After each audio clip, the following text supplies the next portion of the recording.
Assalamualaikum warahmatullahi wabarakatuh. Selamat pagi anak-anak. Gimana kabar kalian? Semoga kalian semua dalam kondisi sehat dan selalu mengikuti protokol kesehatan. Pada materi kali ini, saya masih membahas mengenai Google Sheet. Di sini materinya yang akan saya bahas mengenai rumus Excel atau Google Sheet, yaitu logika if. Logika if ini yaitu sebuah rumus yang menghasilkan nilai tertentu jika kondisi yang kita tentukan untuk dievaluasi terpenuhi, dan akan menghasilkan nilai lainnya apabila diuji logika atau kondisi itu tidak terpenuhi. Sebagai contoh pada tabel di sini, di sini keterangannya adalah jika nilai pada rata-rata, nanti di sini ada nilai rata-rata, itu di atas dari 75 atau 75 ke atas, maka pada kolom keterangan siswa tersebut lulus. Lalu selain dari 75 ke atas, maka keterangannya gagal. Baik, kita mulai latihan soal pada logika if. Kita isikan dulu pada UH1, 2, dan 3 ini kita isi bebas angkanya, nilainya kita isikan dulu.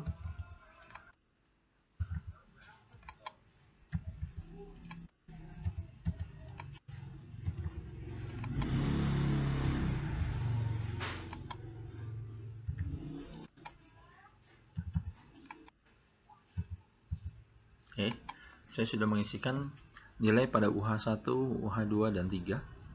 Sekarang kita akan menghitung pada kolom jumlah. Caranya seperti minggu lalu, kita sudah coba sama dengan rumus jumlah adalah sum. Buka kurung, lalu kita ambil selnya dari C5 hingga CE5. Caranya diseleksi seperti ini, di blok. Tahan ya, mouse-nya ditahan, lalu diseleksi. Kemudian ditutup kurungnya. Sama dengan sum, buka kurung C5 titik 2 E5. Kalau sudah, enter. Maka kita akan mendapatkan jumlah dari nilai UH1 hingga UH3. Untuk menyelesaikan pada baris berikutnya, kita tidak perlu menuliskan rumusnya satu persatu. Kalau kalian lihat di sel pada F5 yang sudah saya berikan rumus, di sini ada kotak kecil. Ini namanya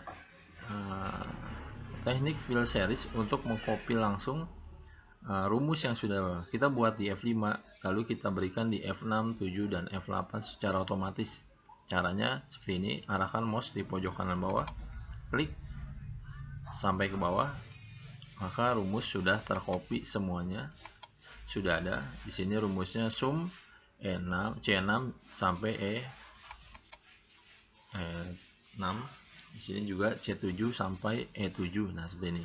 Maka rumusnya sudah tertulis otomatis.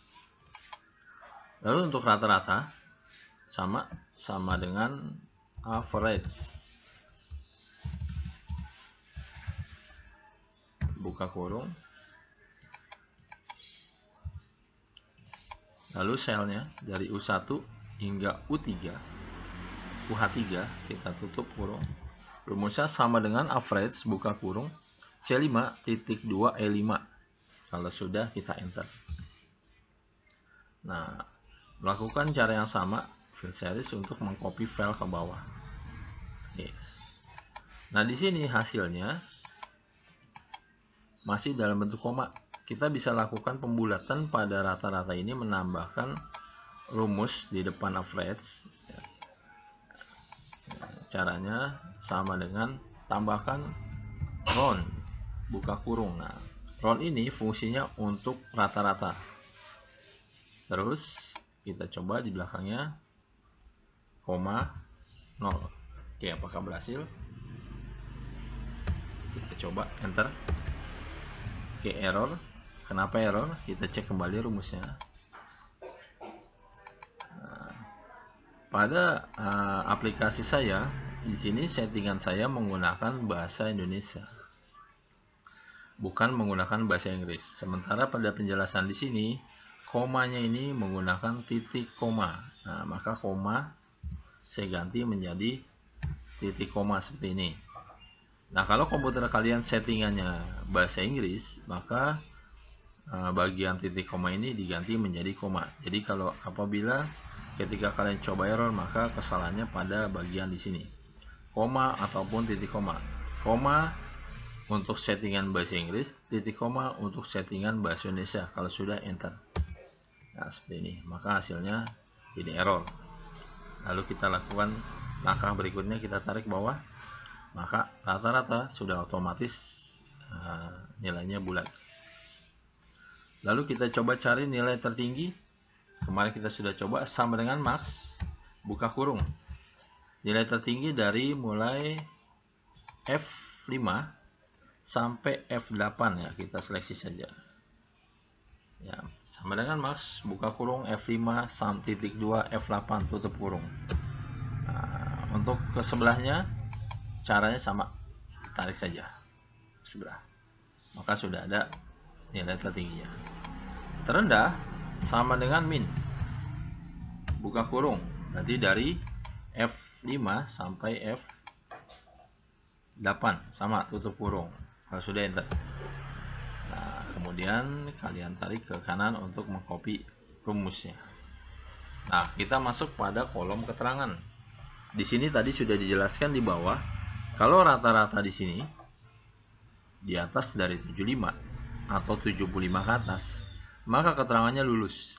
Apabila di bawah dari 75, maka keterangan nanti otomatis tertulis gagal.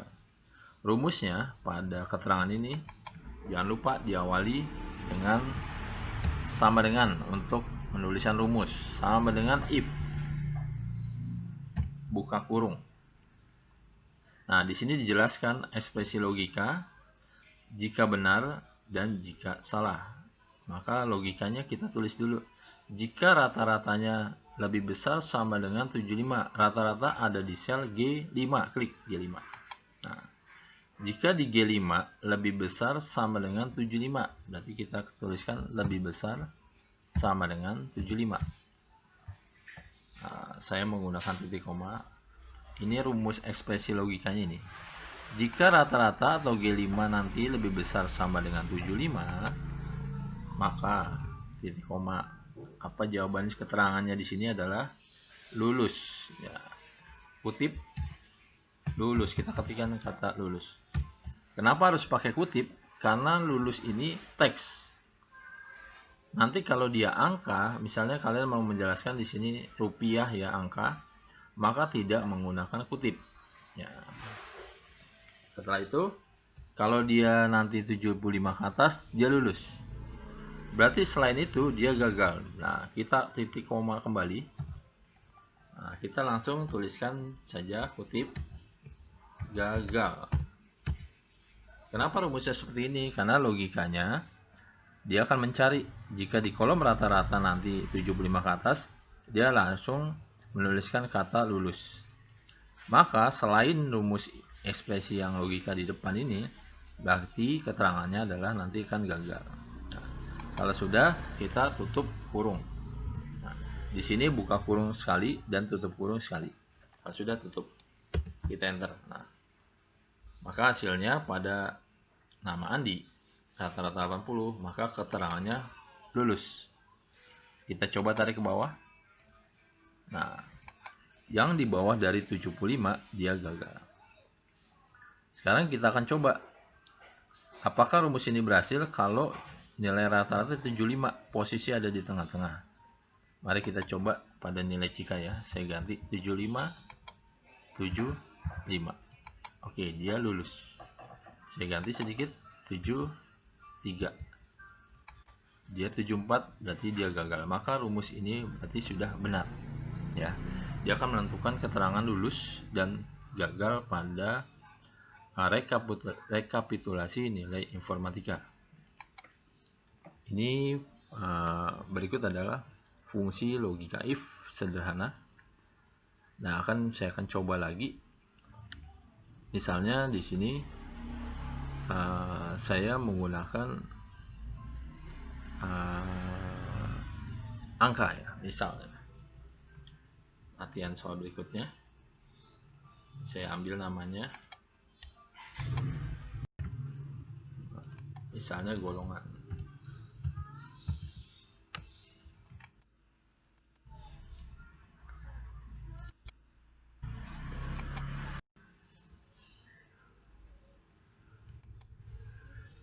Golongan misalnya si A, B, A, sini A. Ya, keterangannya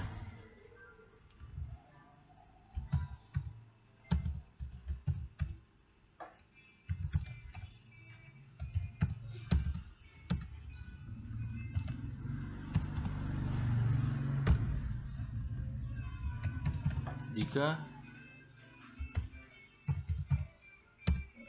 golongan A, maka gaji misal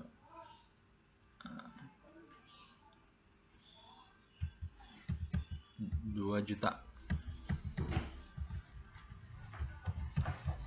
Jika golongan B, maka gaji 3 juta. Saya tambahkan lagi sini golongan C. Jika golongan C, maka gaji 4 juta. Nah, seperti ini. Saya tambahkan sini kolom gaji. Oke, baik, kita hitung. Di sini ada 3 keterangan. Maka kita akan bikin beberapa. Kita mulai saja sama dengan if buka kurung. Oke. Golongan ada di sel berapa? Di sini C20, C19. Jika C19 adalah A, kenapa harus menggunakan sama dengan? Ya, karena kita ingin mencari kalau golongannya adalah A, berarti sama dengan A. Seperti ini. Lalu kenapa saya menggunakan kutip? Karena di bagian ini dia bentuknya teks, sementara pada rata-rata tadi itu angka. Makanya kalau angka dia tidak menggunakan teks, tidak menggunakan kutip, sementara kalau dia teks harus menggunakan kutip. Seperti ini. Jika di C9 nanti adalah A, maka titik koma berapa gajinya? 2 juta. Ketik 2 juta tanpa titik, tanpa RP. Dan dia tidak menggunakan kutip 2. Kenapa? Karena dia pun angka. Lalu yang berikutnya, titik koma kembali.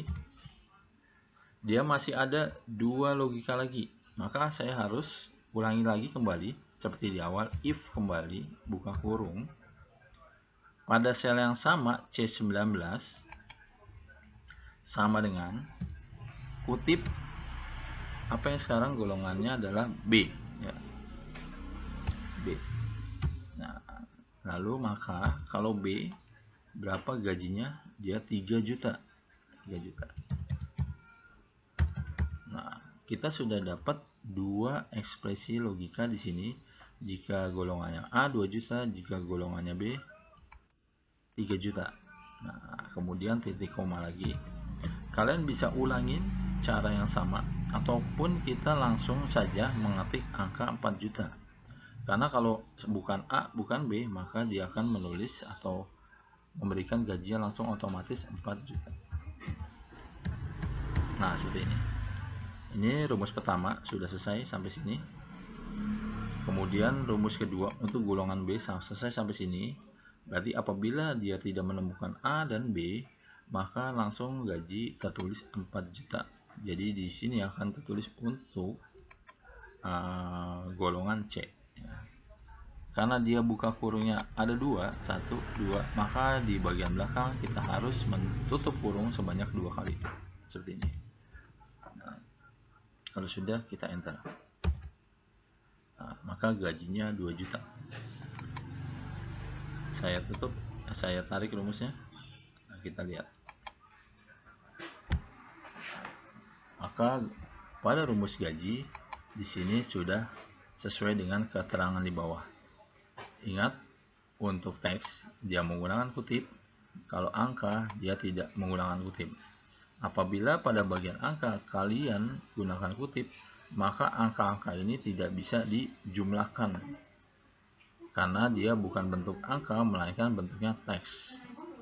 Kalau sebagai contoh ya, saya akan coba jumlahkan di sini menggunakan sum.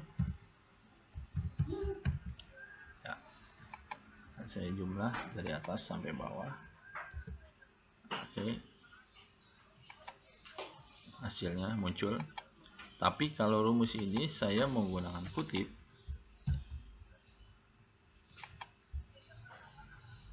nah, di sini saya gunakan kutip, berarti dia menjadi teks.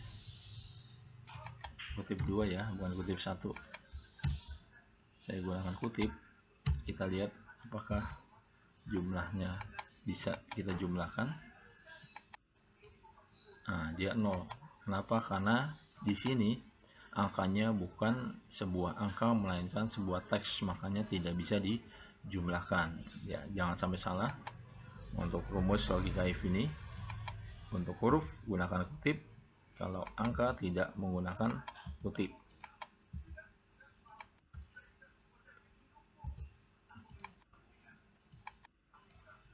Oke, berikut keterangan atau penjelasan dari materi logika if. Semoga materi singkat dari saya ini bisa membantu kalian untuk menyelesaikan latihan soal saya berikutnya. Terima kasih, kurang lebihnya saya mohon maaf. Assalamualaikum warahmatullahi wabarakatuh.